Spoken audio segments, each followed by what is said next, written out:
Hi friends, శ్రద్ధా శ్రీనాథ్ ప్రధాన పాత్ర పోషించిన the game you never play alone web series ఎలా ఉందో ఇప్పుడు చూద్దాం. 7 ఎపిసోడ్లు ఒక్కొక్కటి 30 నిమిషాల పైగా ఉంటాయి. ఈ వెబ్ సిరీస్కి రాజేష్ ఎం సెల్వా దర్శకత్వం వహించాడు. ఈ వెబ్ సిరీస్ ఎలా ఉందో ఇప్పుడు చూద్దాం. నెట్ఫ్లిక్స్లో రిలీజ్ అయిన ఈ వెబ్ సిరీస్ తెలుగు, తమిళ్, మలయాళంలో కూడా రిలీజ్ అయింది.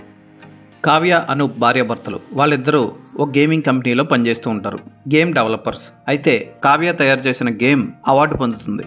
ఆ అవార్డు ఫంక్షన్ తర్వాత భర్తతో గొడవపడి ఆమె ఫ్రెండ్ ఇంటికి వెళ్ళాలనుకుంటుంది. ఆ సమయంలో ఆమెని ఇద్దరు దుండగులు మాస్కులు పెట్టుకొని అటాక్ చేస్తారు. ఆ అటాక్ చేసిన వాళ్ళు ఎవరు, అసలు కావ్యాన్ని ఎందుకు టార్గెట్ చేశారు, సోషల్ మీడియాలో అటాక్ చేయడంతో పాటు ఫ్యామిలీని కూడా ఎందుకు అటాక్ చేస్తున్నారు అన్నది తెలుసుకోవడం కోసం ఆమె పోలీస్ ఆఫీసర్ భానుమతిని సంప్రదిస్తుంది. ఆ పోలీస్ ఆఫీసర్ భానుమతి ఆ కేసుని ఎలా సాల్వ్ చేసింది, ఈ హెరాస్మెంట్ వెనక ఉన్నది ఎవరు అన్నది వెబ్ సిరీస్ చూసి తెలుసుకోవాలి. దర్శకుడు రాజేష్ ఎం సెల్వా వెబ్ సిరీస్ ని బాగా తీసాడని చెప్పొచ్చు. ఇంట్రెస్టింగ్ గా సాగుతుంది, ఎక్కడ బోర్ కొట్టదు. క్లైమాక్స్ వరకు కూడా, క్లైమాక్స్ కి వచ్చిన తర్వాత కూడా విలన్ ఎవరు అన్నది తెలియకుండానే ముగిస్తాడు దర్శకుడు. బ్యాక్గ్రౌండ్ మ్యూజిక్ బాగుంటుంది, తెలుగు డబ్బింగ్ బాగుంది, ఎక్కడ బోర్ కొట్టకుండా చక్కగా సాగింది వెబ్ సిరీస్. అందులోనూ ఒక్కొక్క ఎపిసోడ్ 30 నిమిషాల నుంచి 35 నిమిషాల లోపు ఉండడం ప్లస్ పాయింట్. కావ్య స్నేహితులుగా నటించిన విక్రమ్, మరో వ్యక్తి, కావ్యతో పాటు ఉండే ఒక అమ్మాయి, కావ్య అక్క కూతురు, వీళ్ళందరూ కూడా చాలా బాగా నటించారు, పాత్రలకు న్యాయం చేశారు. కావ్య హస్బెండ్గా నటించిన వ్యక్తి కూడా చాలా బాగా చేశాడు.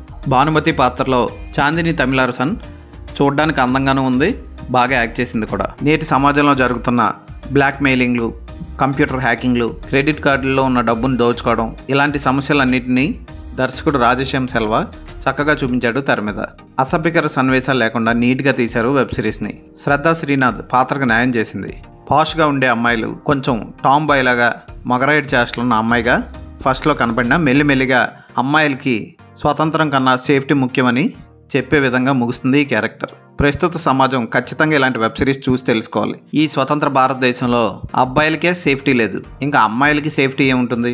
ఇక్కడ అమ్మాయిల్ని తక్కువగా చేసి మాట్లాడడం కాదు, నేను చెప్పే ఫ్యాక్ట్, ఇది నిజం. ఈ వెబ్ సిరీస్కి నేను ఇచ్చే రేటింగ్ 3.5/5.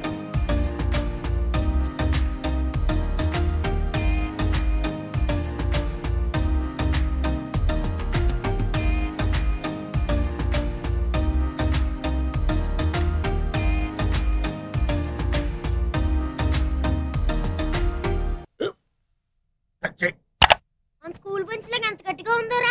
కొట్రా, కొట్టు, పర్లేదు, కొట్టు. బాబాయ్ ఏంటి నువ్వు కొడతావా? కమా బిట్ మీ యార్. వద్దు బాబాయ్. వాడిని నేను కొట్టడం లేదమ్మా, వాడినే నన్ను కొట్టమంటున్నాను. నువ్వేం కంగారు పడక్కర్లేదు. అడుగుతావేంటి?